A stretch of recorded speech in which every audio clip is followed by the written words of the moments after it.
आदम नाज़रीन सेटिस में आपका खैर मकदम है। तहसील कोटरंका के रेहान से डोमोट रोड पर 8 दिन पहले ही ब्लैक टॉपिंग हुई और आज 8 दिन के बाद ही ब्लैक टॉपिंग जमीन से उखड़ गई है। ऐसा लगता है कि 10 साल पहले ब्लैक टॉपिंग की गई हो। महकमा PWD अवाम को बेवकूफ बना रही है। आगे देखिए हमारे नुमाइंदा लियाकत चौधरी की ये रिपोर्ट।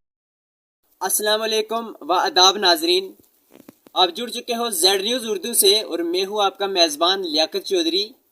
इस वक्त मैं मौजूद हूँ तहसील कोटरंका के रेहान में और रेहान से एक डिमोट रोड जाती है। इस रोड पर आज से ठीक 10 दिन पहले ब्लैक टॉपिंग होती है। अभी इस रोड पर इस ब्लैक टॉपिंग को सिर्फ 8 या 10 दिन ही हुए हैं और 10 दिन बाद जो इसकी ब्लैक टॉपिंग थी वो तमाम की तमाम उखड़ कर ऊपर आ चुकी है। हमारी महकमा से ये गुजारिश है कि ऐसा धोखा क्यों किया जा रहा हमारे साथ। सिर्फ 8 दिन पहले रोड के ऊपर ब्लैक टॉपिंग होती है। उन ठेकेदारों ने ऐसा इतना धोखा किया इस रोड के साथ कि 8 दिन पहले ब्लैक टॉपिंग होती है और 8 दिन बाद क्या होता है कि वो ब्लैक टॉपिंग है वो जमीनी सतह से उखड़ कर ऊपर आ जाती है। यहाँ तक कि गाड़ी चलाने के काबिल भी नहीं यहाँ रोड रहती है। और ये कैमरामैन से गुजारिश करता हूँ कि दिखाइए ये इस रोड की हालत, ये है इस रोड की हालत, ये होती है ब्लैक टॉपिंग।